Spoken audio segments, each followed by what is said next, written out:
to go? Sure. Great. I Welcome always feel back. awkward about the I microphone. was about to do the intro and then you said, we'll do that anyway. Welcome back to the Chip Lunch podcast. So we're doing a lot of part tours at the moment. Are we? I haven't been on it in a while. So. No, well, so Amanda did part two, but then ended up being one about me.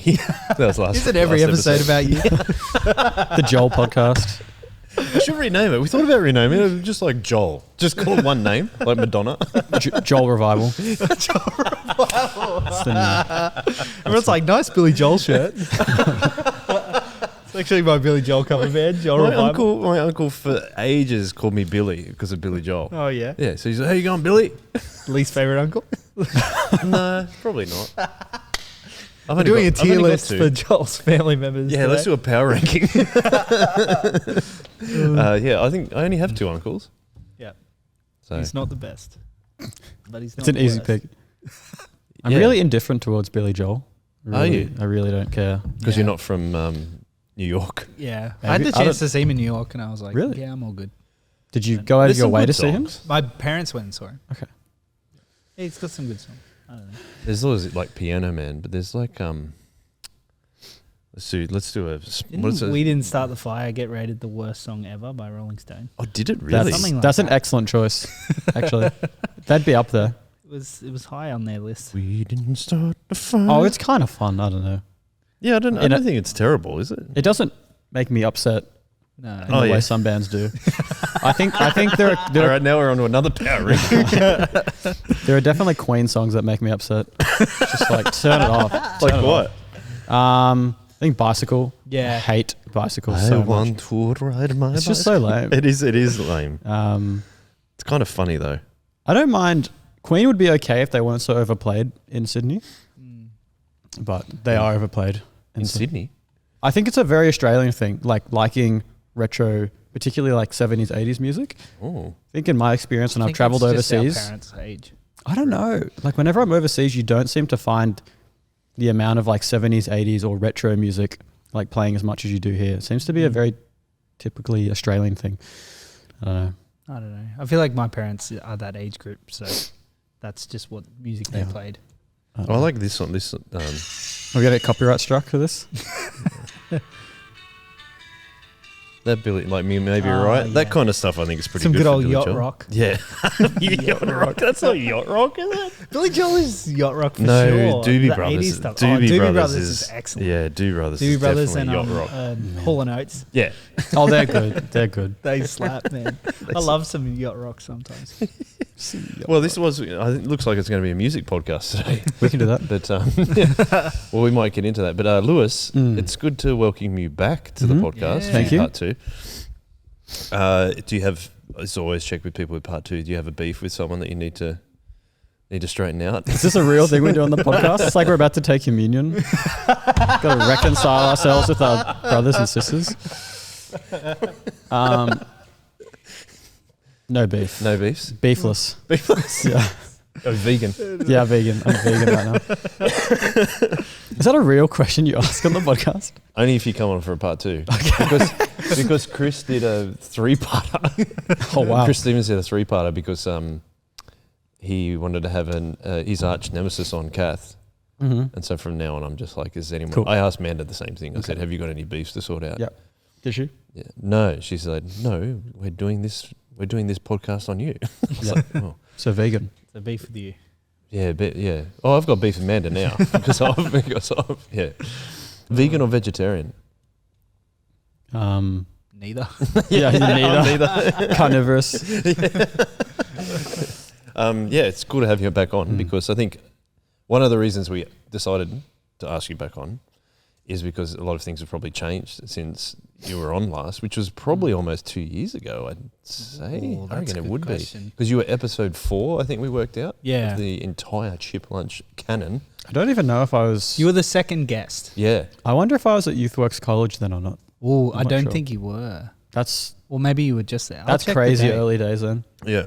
It's interesting. And now you're at more theological college. So, Which we were talking very well of before the podcast started. what a great Yes. place to go. Yeah. Yeah, Yeah. even though I've never been there. Yeah, I'm You sure two have. that clip will definitely make it in. If it makes it in X Flight. And we might be kicked out of Moore College. Well, can only hope. Uh, Oh, wow. Oh boy. so yeah, it is Jokes. cool to have you on, and like because I know that we kind of originally discussed you became Christian after high school, Mm. so that was one thing that I know that was talked. I wasn't on the podcast, but I know that was one thing that you guys talked about. But we kind of was thinking prior to coming on air that we might like just run through the same kind of structure that we do with Chip Lunch and see how things have changed Yeah. for yourself. Because we didn't do that. Yeah, Structure. we hadn't come up with the structure Yeah, yet, we just really. Chatted. I don't think Yeah. so. It took us. So it was on the. It took us 75 episodes to get to the. It got posted on the 29th of July 2021, but I know that we recorded yours and Gemma's on the same day. Oh, okay. Ethan So and it's I still recorded- it's like a July-ish. year and a half or whatever. Yeah. Oh, okay. So So no, you're getting close. You're getting close to 2 years because it's April. yeah. 2 yeah, years. 2 okay. years would be I in might have July. just started YouthWorks College. Yeah. Okay. Mm. Yeah. Well, that's cool. Mm. So Thanks, let's. Did you ask the hot chips question? Do you remember that? Probably. We did. I don't know. I haven't listened to it. All right, let's do it. feel Let's like I'm do about it. to sneeze. Let's do a quick refresh. Well, sneeze away. No, it's gone now. You have to look in one. Look in one of the lights. See if that works. No, You know I've how you lost, look at I've the lost sun. it. I've been told that works. I think I think it's placebo though. You reckon? Yeah. Because you just forget about the sneeze and then you. Well, no, Or is 'cause it you- 'cause you look up and that makes You do convince something? yourself that it works, and then you just happens. Ooh, So hot takes to start off the podcast. Placebo. there you go. Talking about placebo, what do you think about the band? I've never listened to them. Have you? Really? No. Oh. What's That's that? John Lydon's band after Sex Pistols. Oh, I don't think so. No, No, that's that's Public Image Limited, Public Image Unlimited. which is a Pill. very good band. I was thinking of Pill, not Placebo. Oh yeah, no, Yeah. Pill is There's- excellent. I know there's one placebo song that I used to listen to, but I can't remember what it was. You know, watching like the Sex Pistols to like current year Pill is kind of crazy because John Lydon puts on like 200 kilograms and he becomes this giant man, and he goes from having this really ratty scream to like this almost big like gospel sounding Really? throat singing. It's it's actually kind of cool. So he learns to sing. Yeah, basically, and stops taking as many drugs. Yeah. That helps. Yeah. Does it? Wouldn't know. Right. Let's Yeah. do a quick recap. How do Yeah. you like to eat your chips? Typically with chicken salt. Yeah. Not like too much though. Sandy, he's already said that, so don't write this one down, Sandy. Oh, Yeah, because Sandy kept. Oh, Sandy yes. put no, a. Yeah. no, that's another Did a story. And I haven't No. changed. I'm pretty sure my vote would be the same. I'm pretty sure I would have said the same thing. Yeah, Yeah. you probably did. But I'm happy to have either. Can we compare? I think it's Can we contextual. compare it? Ek? What did he say last time? Yeah. A little square of Ready? Joel's So face. what did he do last time? Ready, guys? All together. What are we did he doing? do? What did he say last time? Ek? Definitely no sauce if there's salt on the chips already. Yeah. Otherwise it's too much, and I'd go for either. Either. I'd go either. No preference. No preference. Just depends on how I feel. And we're back. There you go. So it sounds like you did or didn't say the same thing. Yep, that was really good. What do we do? Next question. Yep. How did you become a Christian?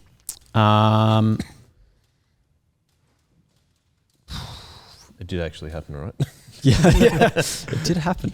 I mean, the short answer is I started going to youth group, and then I started going to church and hearing about the Bible, and I became a Christian like 9 years later.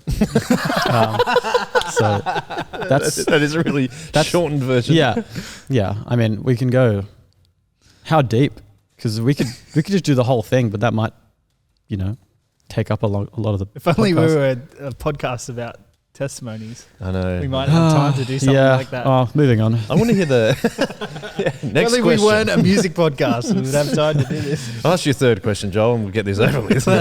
Quick podcast is a good podcast. Yeah. Uh, No, I can do the whole thing though. If you yeah, want. I reckon we do it. Yeah, Um, because by the way, you're awesome. Let's go. thank you. Feeling very encouraged. You sounded. That's just me. That kind of reminds me, just side tangent. One of my fondest memories of like beginning to come to church was like I started to get to know people, and my good friend's wife Haley like was also getting to know me because she was a youth leader. And I think it was on our schoolies trip, because the youth leaders take us to wherever we go for schoolies in year 12. And I remember Haley, without me even intending to do so, she said to me like, Lewis, you always sound really facetious. And I was like, oh, I didn't mean to. You do that. I totally don't mean to. I really don't mean to. There's just guys. there's a lot of deadpan, I think. It's unintentional. Yeah. Like, it's just how I am. Yeah. I just don't think I'm very expressive naturally. So, No, I think you consciously, are. I think like- your voice is maybe just. well, maybe. There's not a lot of change in tone sometimes. Probably And not. But Australians are pretty monotone typically. Mm. Anyways, sorry about that. I just thought that was funny. Are you thing. you seem to be calling out Australians a lot? Is there a reason for that? You actually a spy? Yeah, I am.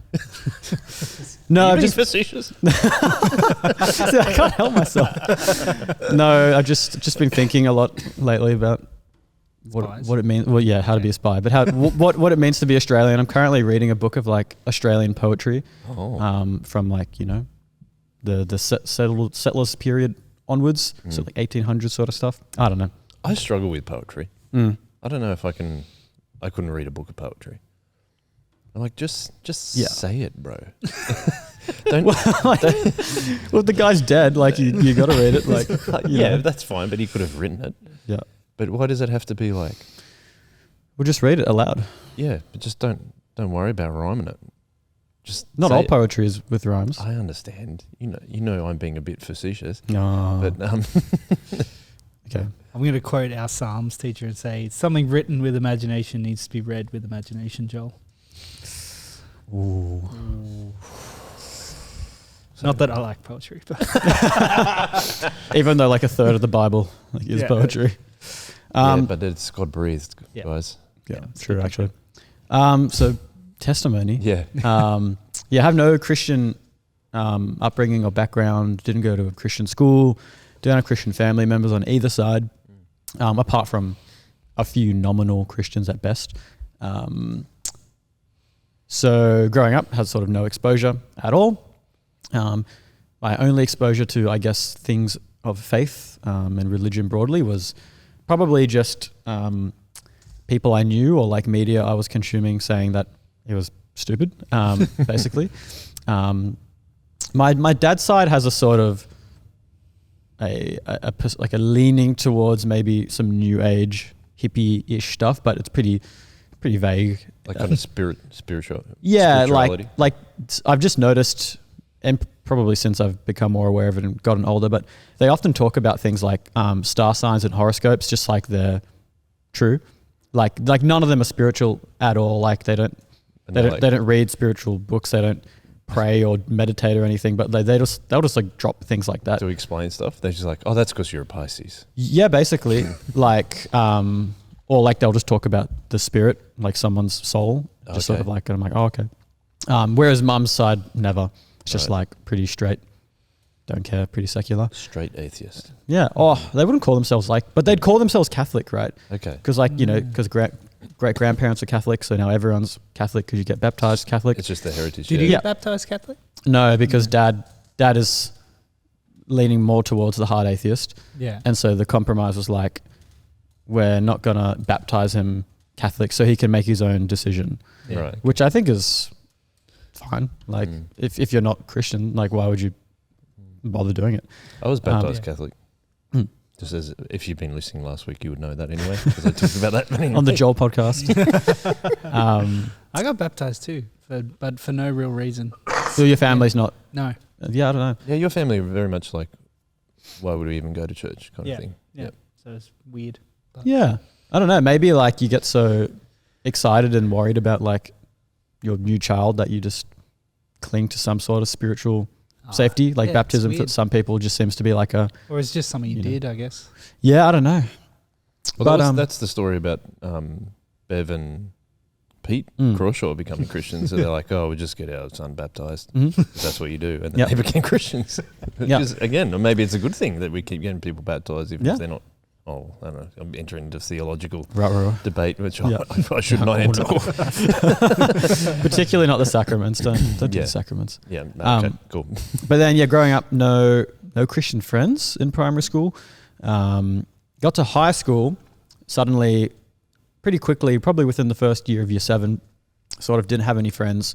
Then quickly became friends with this big group of Grays Point Guymer people. And so a bunch of them were already going to our youth group. And so I think it was either in late year 7, year 8, I started going, not really knowing what it was. I think I knew it was Christian, but I didn't like know what that meant. I was just like, oh, okay, like I'll just go. Ended up like, I think my memory of it is that I didn't actually get much out of the talks, like kind of ever. I probably wasn't even listening, frankly. But what I did really enjoy was getting to know like older guys, because like my only friends at the time were like guys my age. Like I think I might have been friends with like 1 or 2 girls, but it was literally just dudes my age. And so to meet men and women who were like significantly older than me, some of them like, well, I guess if you're including Stu, who was there, our pastor, like he was he like 30 plus years older than me? So to be friends with someone that much older than you is quite unusual for a high schooler. But I found that really beneficial. Like I think it helped me mature when I wasn't maturing. And through those relationships, which were really pivotal for a lot of things in my life, I got really interested in, Christianity, but also faith and stuff more broadly. I think what got me asking so many questions was that I think I quickly respected these people and I thought they were good people. But I'd always sort of considered religion to be nonsense, more or less. Not for particularly good reasons, but just because you naturally just kind of adopt views around you. And so I was like, oh, well, religion's just, the byproduct of evolution, and well, it's archaic and old. We can just do away with it because we have science and reason now. Not really understanding what any of that meant. It's just what I said and believed. And so I found the fact that these were respectable and intelligent people, I was like, oh, that's weird. And so the conversations that sprung up were really helpful. But I think the reason I was asking so many questions was because I think it's hard to remember the older I get. It seems like the less I remember, but I think the very early on, like I want to say even late primary school, like I was already thinking about like dying and what it like meant to die. And I think pretty early on it scared me quite a lot. And I do distinctly remember like particularly early high school, just like not being able to sleep some nights because of like how anxious it made me. Just like not having an answer. And I think reflecting on it now, I understand how those thoughts impacted me at the time. Because I was very like directionless, you might say, in high school. Like I didn't do the work. I didn't want to study. I didn't want to work like, long term. I had no prospects, kind of just like was just hanging out. The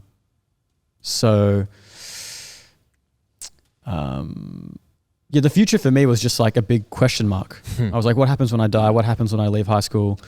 And I just didn't know. And I think because I was so uncertain about my own existence and what happens when I die, I had no motivation to do anything. And like I was just unenthused about a lot of stuff. I just wanted to do what I wanted to do and basically just feel good because why not? Like what's the point? So I just played a lot of games, just ate crap, drank crap, like energy drinks all the time, just like didn't take care of myself. And then come end of high school, I started like drinking and getting into like the party culture. And so I was exposed to some level of like, drug use, nothing crazy, but enough, like any use will affect you, I think. But luckily nothing too damaging, I don't think. Brain's still intact, but I think particularly towards the latter end of high school, like, because I think for a lot of people, the end of high school is pretty scary, because you're sort of institutionalized for 12 years plus, maybe if you go to preschool. Being in school, like 5 days of your week is sorted out for you, and you have homework and all these things that your life revolves around, which suddenly just disappear. And so once that, and I already knew that would be the case because I knew I didn't have I wasn't keen on uni. I wasn't keen on working. I didn't have any aspirations bigger than myself. I was like, oh man, like I think I was dreading it. And then it happened and I'm like, oh, well, there it is. And I think for a long time after that, I just didn't do anything, just played games, hung out with friends. Pardon me. And then I started going to TAFE to do a diploma in sound production, which I did nothing with. But I mostly did that. In fact, I almost exclusively did that to get my like family and friends off my back, to like appear like I was doing something, which I've since sort of found out is actually not that uncommon. I know quite a few people, and like I've heard similar anecdotes of people just going, like my mum's friend from work, her son, not that long ago confessed to her that he'd been going to uni for 2 years and hadn't gone at all because he just wanted, you know, to get people off his back, to look like he was doing something. That's interesting. Which I think is probably going to become even more common as people lack a firm direction and purpose in life. But that was my case. So anyways, TAFE again was like a blur because it gave, again, people the illusion I was doing something, but really like I was bumming around at TAFE and I would often not even turn up. But I would go to the city and just walk around because I couldn't stay at home, right? Because mum might come home early or a neighbor might see me. And then, you know, that was probably like paranoid thinking, but that was my logic then. It was quite secretive. And yeah, the drinking and stuff got worse and, you know, life was looking pretty grim at that time. I was like, and I stopped going to church less and less. Oh, I should have clarified. I was going to church and youth group really consistently from like year 8 to 12. And then it started to sort of peter off during this time when I was like in a relationship and I was doing TAFE and I was probably drinking the most I ever was. And yeah, the need for direction and purpose was probably at its highest. And I do remember, I think people naturally remember like key moments in their memories. And I'm sure there are many other moments like it, but it just stands out to me as this one moment where I'm like, I keep thinking about. And I remember, it is kind of a funny story. We went to Newtown Festival, which I don't know if you guys know. It's just like a big food and music thing. Yep. One of our friends knew about a bush doof that was happening not far. Can you explain from for people that don't know what a bush doof is? Can you explain? Well, I've only ever been to one, so I might not be the best to ask, and I was very intoxicated. A bush doof is just like techno rave in the middle of the bush, basically. Yeah. But there's like you can play music for as loud as you want, as long as you want. Well, basically, because typically there's no one there to get angry about noise, or it's not even regulated, right? You're just doing it somewhere. Yep. So, anyways, I can't even remember how we got there. We had drunk a lot that day. I think we got to Newtown at like 10 a.m. and by the time we got to the doof, it was like midnight, and we were drinking the whole day. So we were pretty drunk. And as we got to this bush doof, it's like pitch black and there's just all this, you know, it would be hard enough to even comprehend if you were sober. But like, I just remember like riding a bike. It's like, I don't know where the bike came from, and all this other stuff. Anyways, I remember just like something happened. I don't know. Or I just walked off and I just sort of like laid down on a hill. And I don't know, maybe if you've had any experience like drinking in high school and stuff, I think for a lot of people, for me in particular, you're sort of uninhibited when you drink. And for a lot of people, that's just like emotions and behavior. But for me too, I think it was something like it's sort of uninhibited thought. And so like all these things that I sort of just like repressed and didn't think about would often come to light when I drank. And so I'd become very sad when I drank. And that particular night, I laid on this hill just looking, you know, at the sky. And I just kind of thought like, you know, this relationship, which had been going for like almost 6 years at that point, which I'd put a lot of importance on, because I was like, I think a lot of people, it's very easy to make your partner your everything. You know, people say that you are my everything, right? And so that was kind of, you know, that was keeping me going for a little bit. But then I was like, it's going to end. Like it just wasn't working. It was quite bad. And I thought like, I don't know what to study. I don't know what I'm going to do. Like I've come no closer to understanding anything. I think I was like 20 or 21 at that time, and I just like was just crying on this hill basically. I was just like, man, just don't know what to do. And then I'm now trying to recollect the whole the timeline. I think it'll be abbreviated either way. I think another really pivotal point was I met this guy called Matt through my friend Luke. And Matt is another older guy. I think I would have been 21 when I met him. He would have been 30 something. And Matt was living in Sydney at the time, met my friend Luke through TAFE. And then we started playing games together. And Matt and I got along really well because we liked all these niche things. And I didn't read at the time. Matt's always been a big reader. And so one of the things Matt was always egging me on to do was, read. And I was like, no, I don't care. Anyways, Matt and I were in a pretty volatile headspace at the time. And so we often fought. And in this particular moment, we weren't talking to one another. Like argued. Yeah, we fought and got angry with each other. Did you actually have a fisticuffs? Or no, we've never fought. Never come to Not those. Yet. Not yet. He's currently having lunch with Ethan, I think, isn't he? Is he? I believe so. Oh, sick invite. Yeah. If you're listening, Matt. I said to Ethan, bring him down and come on the podcast. He would be he'd be such a good person to have on the podcast.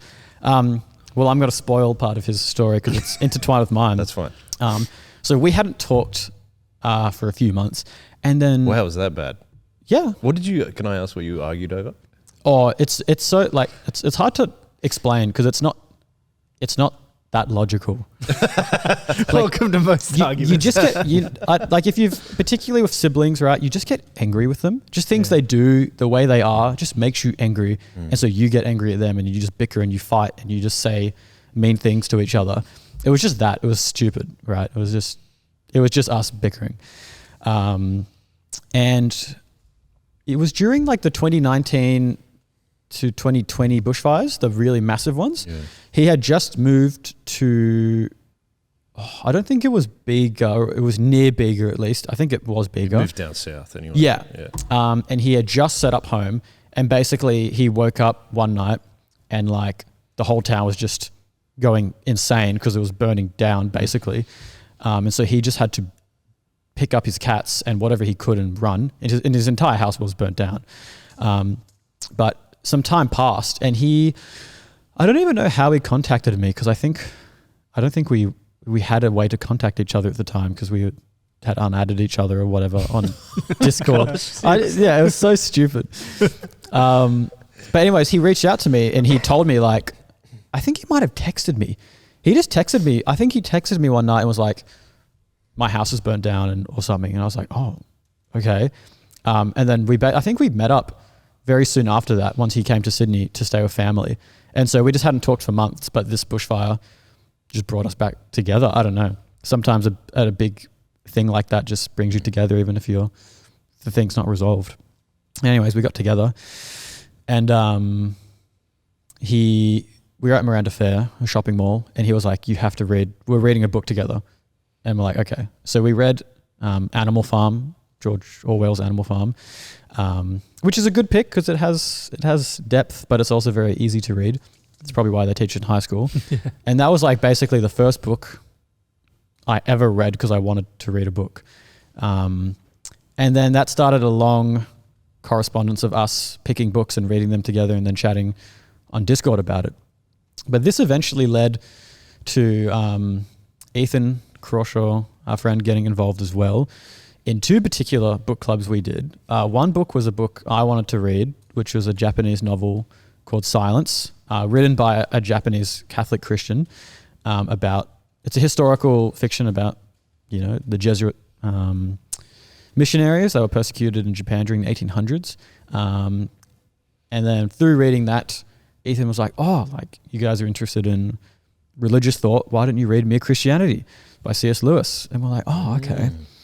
And that book was like, I wouldn't say like that book somehow it didn't like win me over, so to speak, but it sort of just put into words, and very good words at that, everything I'd been thinking about and trying to make sense of for a really long time. And I was like, oh, like he gets it. Like he said it, you know what I mean? And I think that started I'd begun to get interested, very seriously interested, I think, in Christianity at that point, and begun reading other books. I don't know how. I actually do not have any recollection of how it came into my possession, but I read Leo Tolstoy's Confession, which is just like a short book about how he became a Christian, basically. And that was another book where I was like, oh, like there are just people who get it, like who are just saying things I've felt and thought my whole life. And things just started to make sense, I think, at that point. But the whole thing about actually believing in God was still quite hard. But I think that probably like one of the best pieces of advice I've ever received came from Mere Christianity, and has come up in other books I've read since. But C.S. Lewis basically says, if you're unsure if you're a Christian, just start living as a Christian, because you're not going to be a Christian until you live as a Christian. I remember that part, yeah. So it's like, if you're unsure that God's there, try praying to him. If you're unsure about the Bible, read the Bible. If you want to know what other Christians are like, go to church. You know what I mean? And so I think that was a big thing for me. I was like, I just need to start doing it, because I'm not going to be a Christian until I do it. I think people just expect some sort of Paul on the Damascus Road experience of like Jesus before you become a Christian, but it's really not, right? Well, for most people. And in terms of events, I don't know how much else transpired between then and me calling Ethan one night. Yeah. And we were on Schoolies. You were on Schoolies, another Schoolies. And I said to Ethan, Ethan, we were talking about this the other day, because I sent him a voice message on Messenger. Yeah. So the message is still there, but neither of us have listened to it. Wow. So I'd love to know what it says. Yeah. We might have to dig that out. We might put it in if it's not cringe. But yeah, I think I effectively said something. I think I'm a Christian. Not sure. Went to bed. And then Ethan has checked his phone at some absurd hour, like 2 a.m, and was like, whoa, and started freaking out. And then I think, I'm trying to remember which Schoolies it was. Don't remember. I think it was Rob, Riley, and Nadia. I think that could be it. Yeah. And then that was sort of just it. I think it was just very gradual from that point on. Like the point reaching the conversion, if you could even call it that, was very slow. And then afterwards, like everything else was just really gradual. Like understanding prayer, like really formulating beliefs.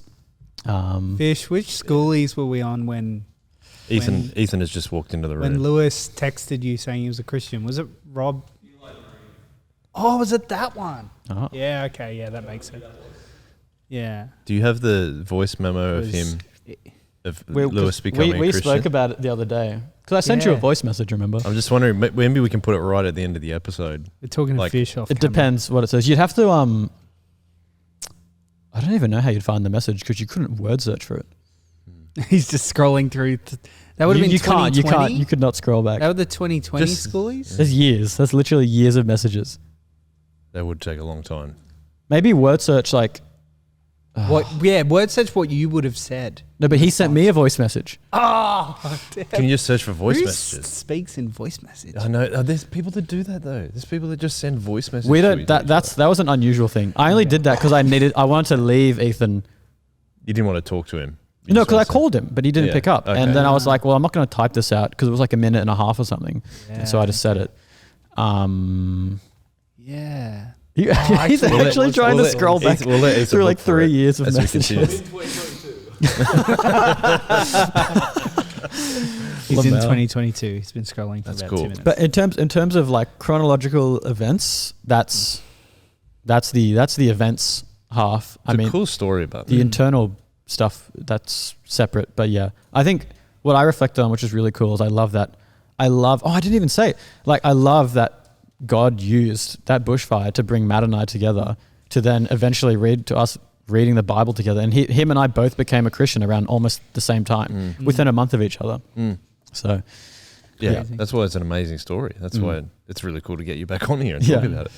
There was one question I was going to ask you though, just listening to all that, you're saying that, and I think as you've talked about, like making observations about Australians and stuff like that. So I appreciate the way that's something I really love about you. Is you're really reflective and think deeply about stuff. But I was going to ask you, because you talked about a couple of things in there, just like feeling directionless, like not knowing what life held for you, kind of thing. And that you also, when you went to youth, you felt like there was a bit of that for you. And the reason that I'm asking that is because I'm wondering if other guys feel like that too. Because like recently on the Shock Absorber, we talked about, apparently this is from American research, but there's a friendship recession, especially for men in the US. We started kind of talking about it a little bit, but I'm kind of like interested to talk about those kind of things because I think it's important to look at what men struggle with as well. But the other thing that I was going to add into that is that apparently, because I'm coaching boys that are only 8 or 9 years old at soccer, but like apparently they at some point when they become a teenager, they start listening heaps less to their parents.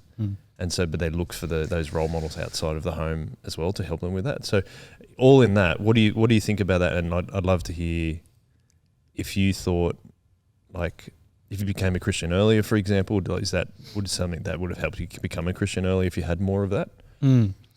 Yeah. Okay. There's a lot in that. Sorry. There is a lot in that. I'm just throwing it all around, but I just want to hear what you think. No, that makes sense. I think for me, when I was particularly young, I didn't actively look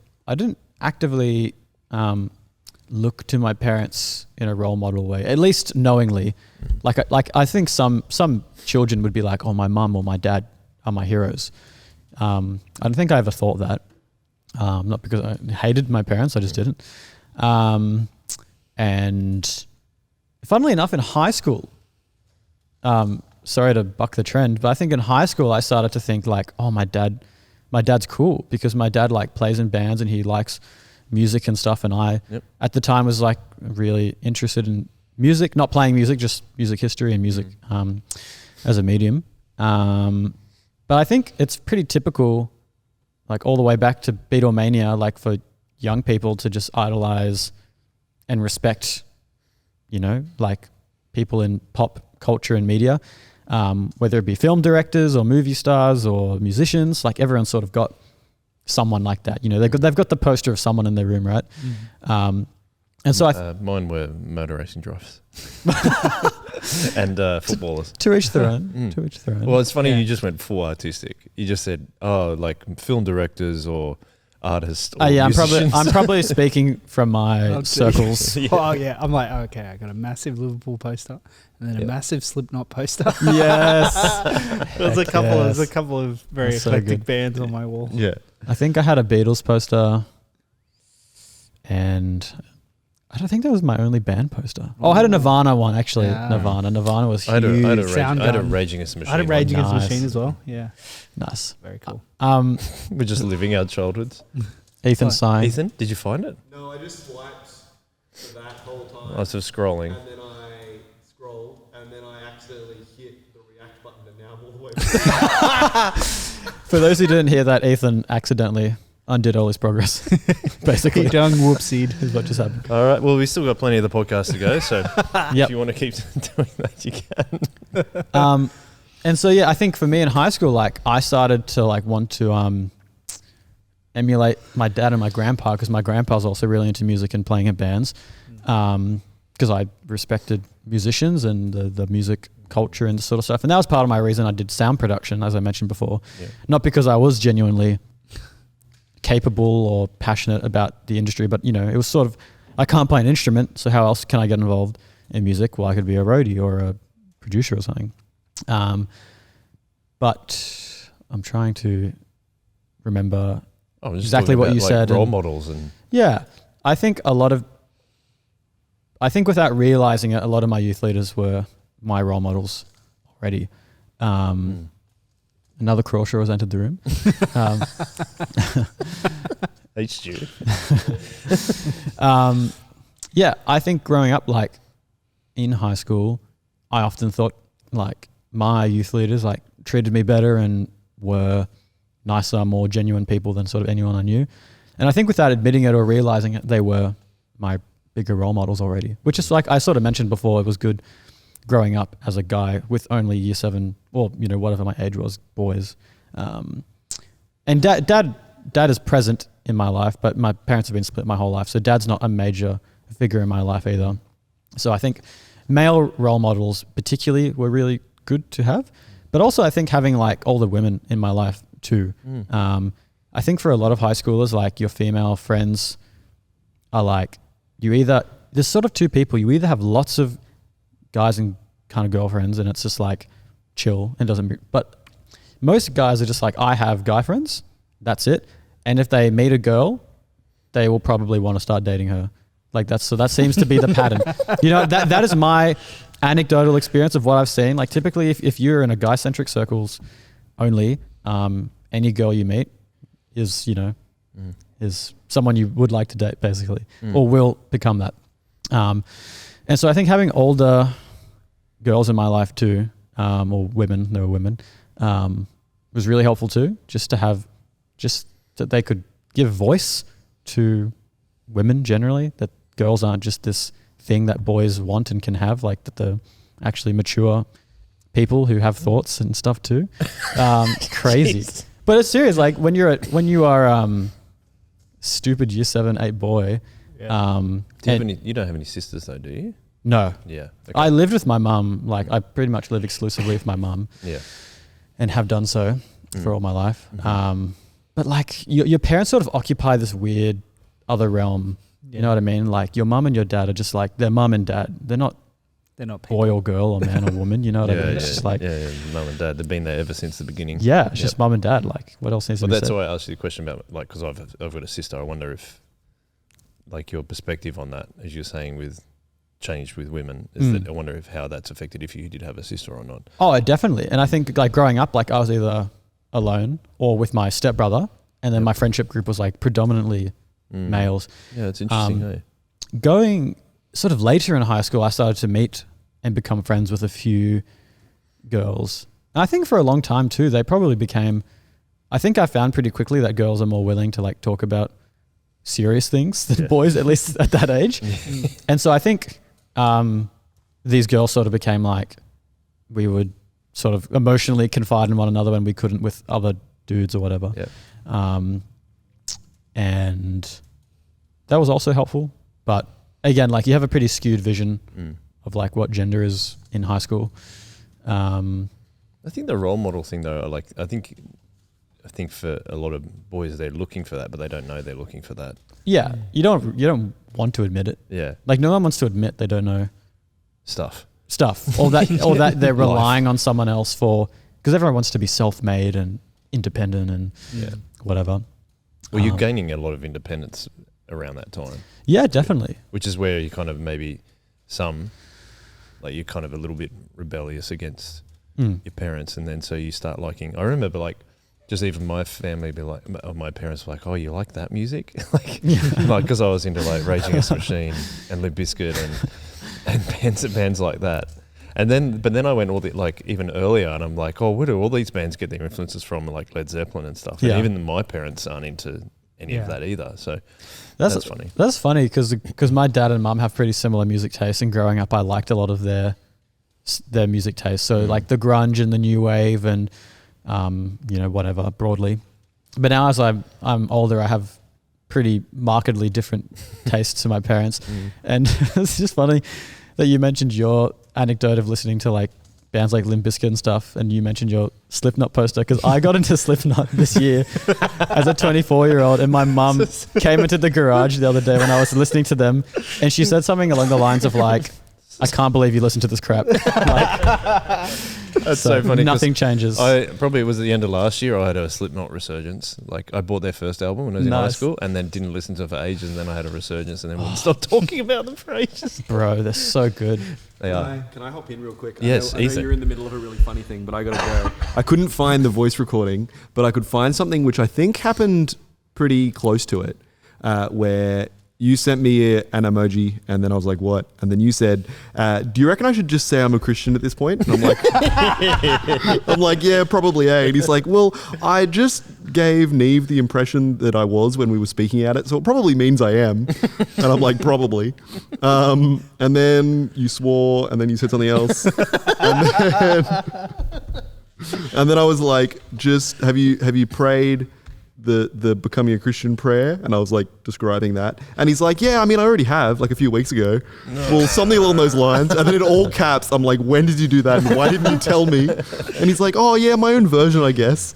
And then I just sent a whole lot of capital letters. We need to screen record this and Ed can put it in. Yeah, I will. There are so many emoji, like just stickers that I'm sending through to show my excitement. And then we had this whole big old conversation out of that. But that was on the 29th of November in 2020. Do a quick, So there do you a screen go. record as you scroll. I'll screen record that. Yeah, sick. That'd be cool. And I gotta go. No worries. Okay. Thanks, mate. that's so, I literally have no recollection of that. Because obviously. Oh, that's Really? all right. Oh, really?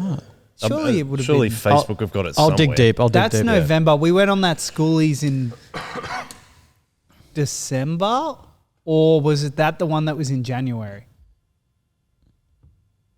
No, it wasn't January. Yeah, so it would have been December. Schoolies. This has been a very sidetracked podcast. No, they're the best. It is, it's fun. It's They're the part best two, ones. bro. It's all good. Do I get 3 parts as well?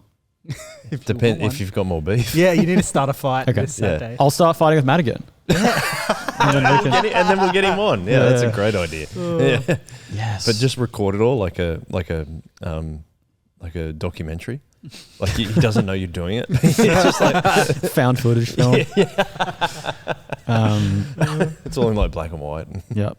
I forget where we were at talking about role models. Oh, the friendship. Yeah. The what'd you call it? The friendship something? Like lack of friendship in men. Oh yes, I was using Going that down. as an example of like since the pandemic. Oh, okay. The research is showing that even that men didn't have many friends to begin with. Yep. And it's far less than the 80s, and Yep. then even less now. Now. I find that And so interesting. I mean, because the reason I asked is because you were saying that you were just like participate in some behavior that was kind of like, well, there's no hope, there's no like, I don't really even understand my existence, so I can just do whatever I want. Do you think that's a thing for a lot of guys that age? I think it well, presumably it underlies any sort of secular thinking to an extent. Like if you don't believe in a exterior moral framework, like what do you appeal to for like right and wrong or what you should do?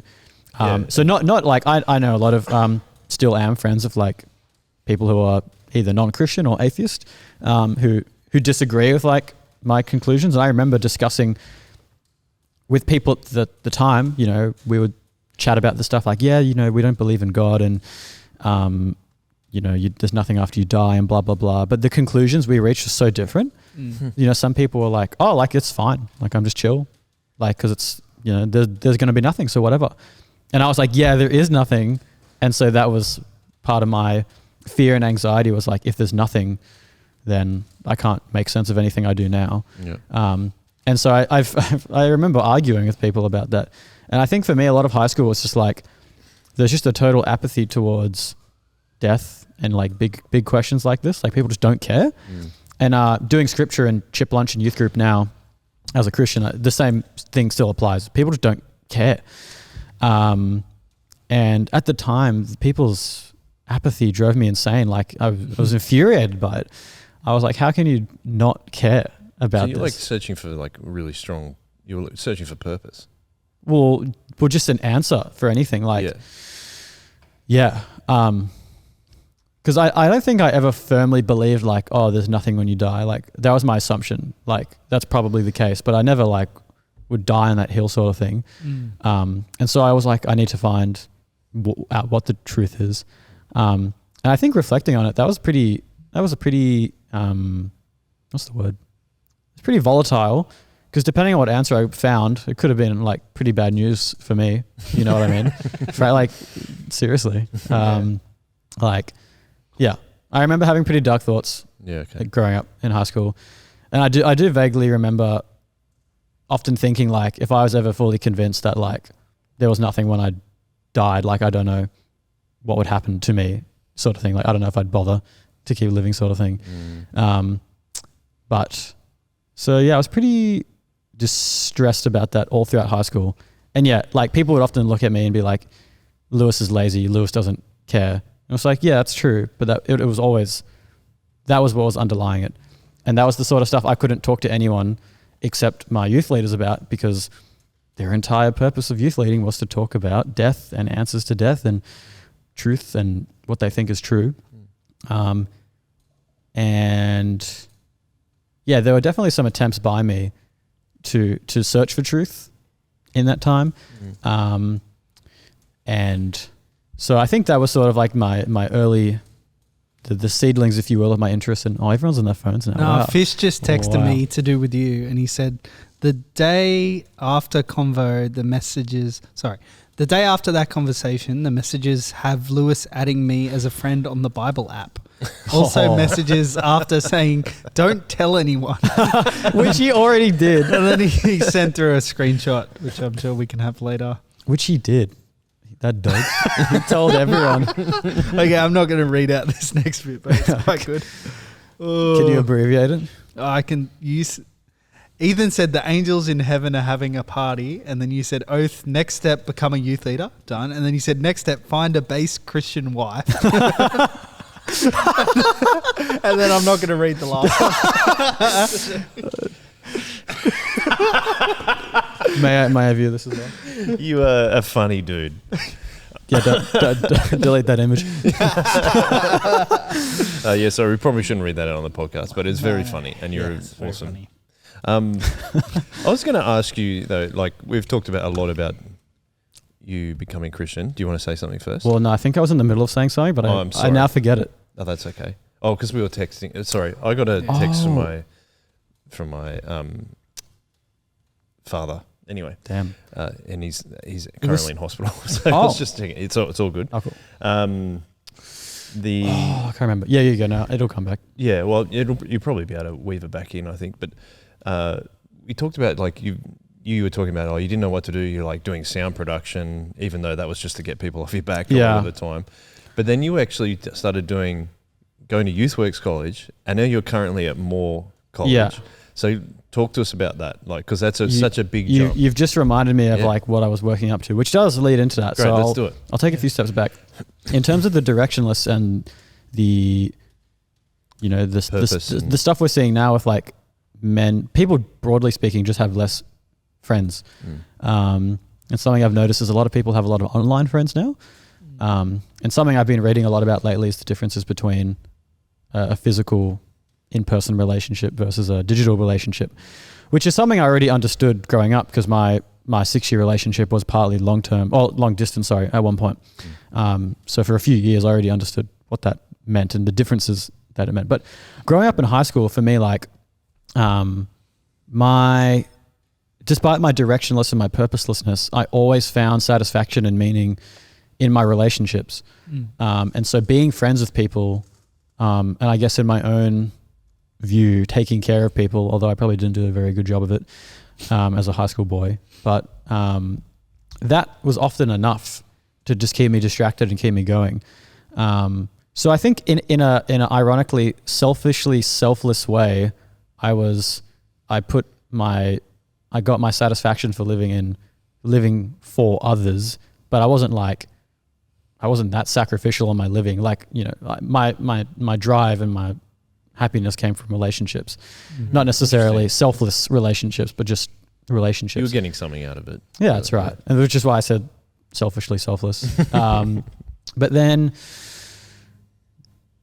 getting closer to the Matt Bega bushfire reading shenanigans, Mum was sort of like, I think this came at a point basically where the drinking got like to a point where I was like, I just needed to stop. I kind of made the decision that I was going to stop going to parties because every time I went to a party, I would just end up like sad or something. And it was just becoming a problem. And so it's like, no, screw it. I'm done. Around that time, a friend asked me if I wanted to start rock climbing with him. And so I started like willingly exercising for the first time in my life as well. And so I started like, without even realizing it, I was already making all these big steps towards like sort of improving my life. And then mum at that time was like, you should do something to do with people because you like chatting to people. Mum always told me, and still does tell me in fact, that I make friends with weird people. And so so she was like, you should do counseling or do something like that. And so I did a diploma of counseling. And I think by the end of it, my relationship ended. And I can't remember exactly when, very close towards the end of it, I became a Christian. And then I started doing social work because I was like, well, I can do Christian things somehow through social work, not really understanding what that meant. And then I got to uni and I was literally taught Marxism and gender theory in the first week, stuff I already like pretty passionately disagreed about. And so I was like, I'm not about it. So I dropped out in 1 week of university and I literally was like reverted to step one. It's like, I don't know where I'm going. And so I thought there was something and then... Yeah, that's right. Because it was like momentum and back.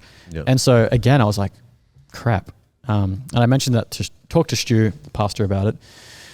And he was like, well, you've just become a Christian. Why don't you just go to YouthWorks College? And you can just learn about faith and the Bible and just, do something for the meantime and see what happens. And I'm like, oh, okay, that seems reasonable. Like, I'd better to do that than just sort of rot away and wait for something to happen. And so I did. And YouthWorks, the 2 years at YouthWorks was just awesome. Glowing recommendation, very good. I was joking about Moore College before. They are also good, don't worry. And yeah, like my faith and my knowledge of the Bible grew exponentially during that time. And I didn't plan on going to Moore College at the time. I thought I would go back and either do teaching or more counseling stuff. But then I think it's one of those moments where like you realize how bad we are at taking the message. And I think I sort of, it just sort of hit me one day that I was like, I've literally been dabbling and looking for crap to do my whole life and none of it has stuck. And I've just had like 2 ripper years at YouthWorks and I love ministry. Yeah. It's like, am I stupid? Like, obviously I'm going to go to more, like, duh. And that came after a really strangely fruitful conversation. Joey, one of our pastors, knew a guy currently at Moore College and I met up with him when I was at college because YouthWorks and Moore are next to each other. And he was a missionary in Japan and I was sort of telling him like, oh, I'm thinking of like learning Japanese so I can become a teacher and then do mission in Japan. And he was like, okay, that's good. But then he in a very gentle way basically said like, yeah, you could learn what you'd learn in like 3 or 4 years at uni in 1 year just living in Japan. Also, like, you need more theological training. You've been a Christian for 2 years. And I'm like, oh, yeah, okay. And that seemed very reasonable. And I was like, cool. And literally, I think I applied that night and got in. I think both the YouthWorks and the Moore College application story is kind of funny because Stu called up Mike Dicker, who wasn't the principal then, but it was like, I've got this guy who wants to join YouthWorks. And I think they were 4 or 5 weeks in to college at that point. So pretty late. And I got an interview like the day after, I think. And they were like, so you've been a Christian for like less than 6 months and you're going to start 5 weeks late? And I was like, yeah. And then they let me in. And then the Moore College one was like, oh, so you've been a Christian for like 2 years and you're like significantly younger than the rest of the Moore College entries. And I'm like, yep. And then I got in somehow. So I think God's making it work. It happen. I think so. Yeah. So that's happening and that's pretty excellent, I think. But in terms of like, again, the direction it's still a thing that I find challenging because end of the day, like it's one thing I could just say like, oh, I'm studying the Bible and I'll do ministry. I don't know what ministry is going to look like, and ministry is great and I would do any ministry, but Like the fact is, I need money to be alive. So how's that going to work? I still the problem of like what is the job still exists for me, and so like the future can often become quite daunting to think about still, but it's definitely better. And also like just like that has formed a sort of prayerful reliance of like, I just need to trust that wherever I'm going, it's okay. I think in the reasonably short amount of time that I've known you, I've seen you grow so incredibly fast. And I don't know if it's because like, we all have different stories about becoming a Christian. I shared last week that I thought there was always something missing. And when Christianity came around and I heard the gospel, that's when it clicked for me. But I'm like, were you coming to church or church events or church activities for about 7 years before you became a Christian? I think it was like 9-ish. 9 years. Yeah. Yeah. That was youth group. That was church. That was Week Away. Yeah. I went to Week Away twice Before before becoming a Christian, That was very fun. which is like a 5-day church camp where you hear a sermon every morning and have a Bible study every morning. I also was going to Bible study towards the end of it too. Yeah. But that's what I'm saying. Like, it's kind of funny in your story. Like, you kind of picked up a lot of that before you became a Christian. Whereas a lot of other people's stories are they become a Christian and then they'll do all that stuff, which is, I think your story is quite unique in that way. But it's funny that it, like, I was going to say indoctrination, but that's not the right word, is it? But you're like, It's close enough. picking up what it means to live as a Christian was a lot. Like there was plenty of that happening prior to you actually becoming a Christian. And that's why I think it's interesting when the same with YouthWorks. Is that, yes, you'd only been a Christian for 6 months, but you'd been around Christians for a very long time and then gone to YouthWorks, and same with going to more. Yeah. Which is, it's just a fascinating insight into your story, that's all. And by the way, you have magnificent eyebrows. My eyebrows. Yeah, I've been looking at you for a while. I'm like, you've got great eyebrows. It's really, really, they're really, really good. Maybe they'll win me that Christian wife I wanted in 2020. Do you disagree though? Look at them. No, I'm not. I can't look at it. They're fantastic. No, I'm not going there. Just one of many. Just one of Lewis's many. Just one of them. No, it's just one of Lewis's This is taking many, a strange turn. many fantastic qualities. Wow. Wow. Thanks. Yeah. You're really Maybe that's selling what got me into YouthWorks. Oh, maybe they're like that guy. I mean, how could you argue with those eyebrows? I was going to say though, it is interesting you mentioned that. I read for college recently, we had to read an article and talk about it for an assessment. But in the article, he's talking about how the Christian life is modeled, like Christ is the model for the Christian's way of life, broadly speaking, and that through that Christian behavior, if it is genuine Christian living and behavior, actually reflects like the gospel, right? Which is, I think, also explicitly said in the Bible, living as a witness and whatnot. It's like salt and light that Tim talked about last week. That's right. Yep. And so I think, and he was talking about how, particularly in the context of like younger people, like he was sharing about how as a child he learnt about like grace and generosity through the way that his parents would have a Sunday dinner with this like person that he as a child considered to be like annoying and, gross. I think he came from like a village nearby. As a child, he was like, why are we having this guy over? Like, he's annoying. And the parents are like, well, like we're going to have a feast in heaven together with him one day. And, Christ has died for all of us. And, Christ didn't want to come to earth to put up with us, like, blah, blah, blah. So he did, but, in the sense that it wasn't like, we're not great people. He came to forgive sinners. And so through like witnessing that behavior and then questioning his parents and seeing how it connected to the Bible, he was like, oh, I get it. And so I think for me, like I mentioned early on, like the influence of my youth leaders and the pastors and even Christian friends similar to my age, I think before I became a Christian, I already knew and had even really read the Bible properly. I think I knew what Christianity was and that I wanted to do it. Yeah. Or, pursue it.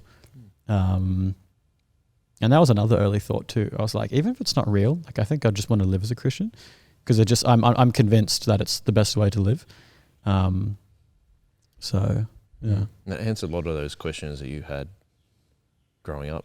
It feels like that was a big thing for you too. definitely. Well, I mean, it answered the problem of death, right? And I was Yeah. like, oh, cool, like that.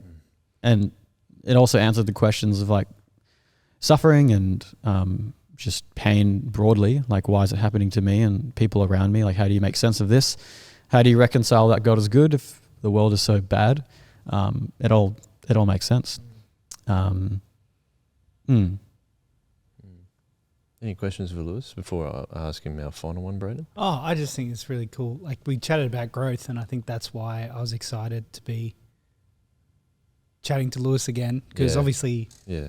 we chatted to him a year and a half ago or whatever, and there's been exponential growth I've seen in you from being at youth group to now, but also especially in the last 2 years. It's really cool. I think I told this story last time you were on. Trying to remember, like, I remember a big thing for Beck and I was we were youth leaders and we saw Lewis at JB Hi-Fi, and you came over to say hello to us rather than just ignoring that we existed, and that was a big thing. So I remember that being like, whoa, like Lewis has grown. He came and said hello. No, like, wow, that is a this big step forward. This is revolutionary. And like, Lewis was at my wedding and he wasn't a Christian yet, which was pretty exciting because True. I think you were coming to Bible study at that point. But yeah, Yeah. I think it's been very cool to watch you grow.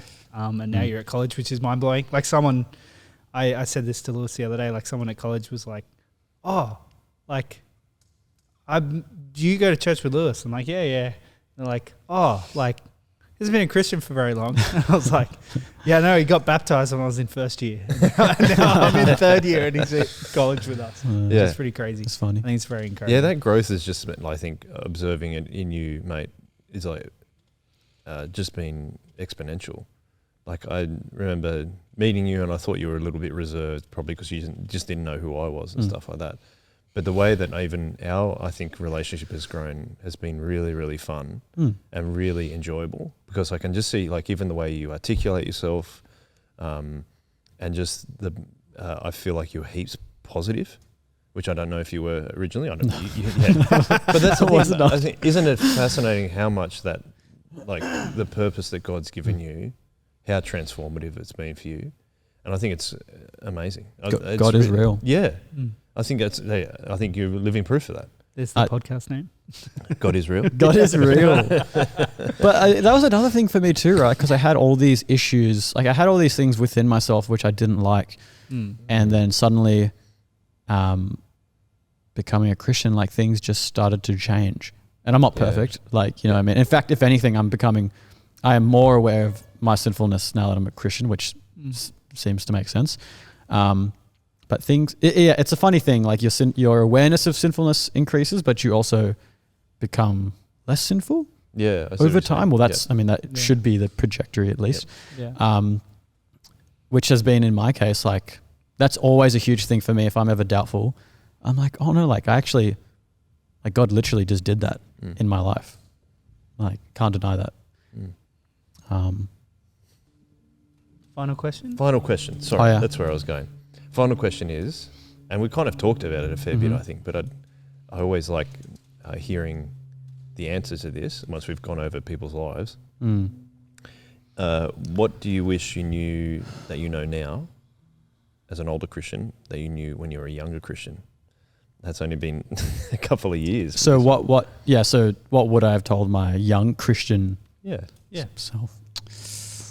This is a good one. Find a Christian wife. Step 1, youth leader. I think maybe it's hard to articulate, but I think I'm slowly but surely wrestling with doubts about God. I think when I became a Christian, I thought, like, having doubts was wrong. I was like, oh, but I'm a Christian. Why am I doubting? Like, what? And then, like, the doubt makes you doubt if you're even a Christian. But I think it's pretty normal to doubt. Yeah. And it's not necessarily right of us to doubt. Like to an extent, it is distrusting God, but I think like doubt's normal. It's a normal experience for sinful Christians, and I think there have been I think time and time again, I just keep coming back to the fact that I have now more so than ever. I think I hate saying positive things about myself. As an Australian, I find it very uncomfortable, but I think I have more so than I did. Doesn't mean it's objectively very high or good. I think I have more of a intellectual humility now than I did when I was young.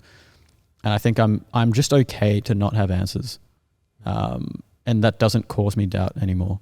Like I don't need to know, like just because I can't prove without a doubt every single aspect of the Genesis account of like how Adam and Eve came into existence. I'm like, doesn't matter. Like Bible says Adam and Eve existed, God made them, and it talks about their relationship with God. Like that's all it says. And I know that stuff's true.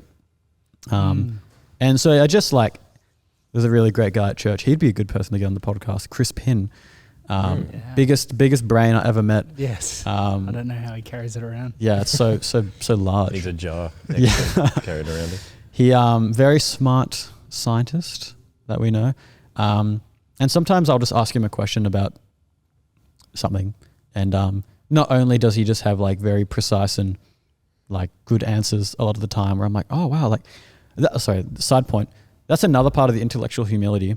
It's like people like Chris Pinn, who I know just can't even comprehend how much more about science and stuff that he knows compared to me, right? Like literally in the thousands of times more. And I'm like, well, if Chris Pinn is a Christian with that knowledge, why am I fretting, kind of thing? I think actually learning to be encouraged and learn from brothers and sisters in that regard is really valuable. But yeah, I'm just okay to not have all the answers.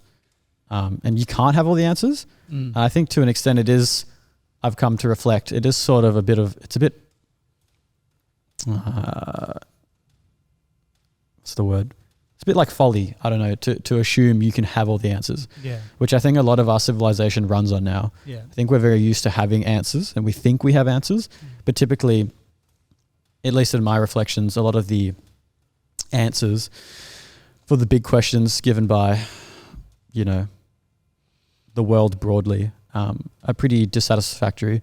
And I think a lot of the stuff I believed growing up were like leaps in logic made by people who looked to science, but were actually over assuming what it said. And just, as a Christian now, I'm just like, I'm totally chill to have those things coexist. And I'm totally chill to admit that I don't know everything, but not knowing everything doesn't invalidate your truth claim either, or your belief. That was another thing I always struggled to reconcile growing up. It's like, well, if I can't know it all, if I can't fact check every religion, like how am I going to know that one of them's true? Yeah. And like, there's no point in your life where you should just stop searching for answers and better understanding yourself and your beliefs, I guess. But I think I just realized like, but actually no one has that knowledge. It doesn't stop you from making good claims either. But it also, again, just coming back to what I said about Chris Pinn, like this is why we exist as like a body of Christians, right? And we spur one another on. It's because we can't. Not everyone is a Chris Pinn, right? And so when I, the layman, have these questions about evolution or creation or something, I go to Chris Pinn. Yeah. And vice versa. Like we all give so much to each other. Yeah. And again, part of that intellectual humility is just being like, I just don't know. Yeah. And I'm just totally cool to learn from others. I remember having a really good conversation with Anthony Elyard. I don't even remember. It would have been ages ago, where he helpfully pointed out it's like the Bible doesn't have the answers to every question you're ever going to have. Yeah. But it has the answer to every question you need to know about salvation. Yeah, that's right. So it has everything you need to be saved. And it's got absolutely everything in there that you need to be saved. Right. But it doesn't have the answer to every question you're going to think of. Yeah. And I remember that being a really helpful thing as a young Christian, being like, cool, like it doesn't actually matter if the Bible's not talking about this, then it's not essential to being saved, Yeah. which I Yeah, think right. was very helpful for me. And I think that was huge for me too. Like, I just read the Bible, like, was convinced that Jesus was God. And I was convinced even before I believed that Jesus was God, that Jesus was a person who could be God based on his life and what people said about him and what he said. I was like, this guy knows what's up. You know what I mean? You know, like, every answer to injustice and evil in the world, like, he had an answer for. He said he was going to deal with it, reconciling us to God, like, just everything about it. I was just like, yep, this is it. And then all those peripheral things, you just figure out as you go along. And most of them, very rarely, is like, you know, a claim of psychology or biology, etc., actually going to run in contradiction with a theological claim in the Bible. I find very rarely they're very easy to reconcile or just coexist. In my experience, very rarely does my belief in God mean I have to deny claims made by, you know, bodies of research like that and thought, which was something else I realized growing up to, like, particularly through the TAFE course, was reading a lot of psychology, which also lightly touches on philosophy. And so I think very early on I was just like, like, there's actually no contradictions here, or there's no, at the very least, there's no good arguments against. You know what I mean? I was like, like, because sometimes science and psychologists and all these other things are sort of held up on this pedestal as like these things you can't, like, there's just, it's a movable fact. You can't even begin to deny it. Question it. Yeah, but like, you just read some of Freud's stuff. You're like, oh, you're kind of whack. Like, I don't know. You know, you don't need a big, crisp pin brain to realize that. And I think that was another thing too, through my relationship with Matt. I was like so convinced that I was stupid because I didn't read books ever. And so I'm like, well, I can't read books, like, because, you know, I can't. And then didn't take long to start reading books, and I'm just reading. I'm literally reading books now that would have been incomprehensible to me when I first started reading. By no sheer ability of my own, but just through you just read books, you just get better at it. Yeah, You know what I it's a mean? skill. I think you're right. It's like a muscle. Yeah. And so I don't know. I had a thought. It's gone. Cool. It's a good time to wrap up the chips, I think. Yeah. Wrap up the chips. However, before we do that, I just want to say that, like, listening to your story again, and which has changed a lot since the last time you come on the podcast, it's really, really encouraging. And like a story of from atheist to more college in like the space of 2.5 years or something like Wow. that. If you include the 9 years of going to church, Well, that's what I'm saying. it becomes yeah. a bit longer. Yeah. Yeah. I don't know. It's just, I'm really glad that you came on again, man. Because we have seen, or I have, and I know that Brandon's already said it, and I've already said it, like the exponential growth in yourself since you became a Christian has been just like your eyebrows, magnificent. Can't wait for part 3. Got to start a fight. Maybe that's the beef, not the eyebrows. But yeah, Outrageous. it's been magnificent having you on the podcast. No, thanks. And I It love was the way fun. you speak about your faith and the way that you obviously interact with other people about it now so much more. I remember with that conversation we had with that guy after a week away, that his parents owed the land really close. Like, I think you're right. I think your mum's right. I think your mum does make a good point saying that you do make relationships with some interesting people. Wait, why is that? Like, That's what you were doing. I with that guy? turned up to a coffee Oh. shop and I'm like, who's Lewis talking to? Yeah. But he was a nice guy. He was a really lovely guy. But We need to do I that. think that's amazing. a really good skill to have. That's what I'm saying. Thanks. Need to do, like, you know how Billie Eilish does the same interview every year, once a year?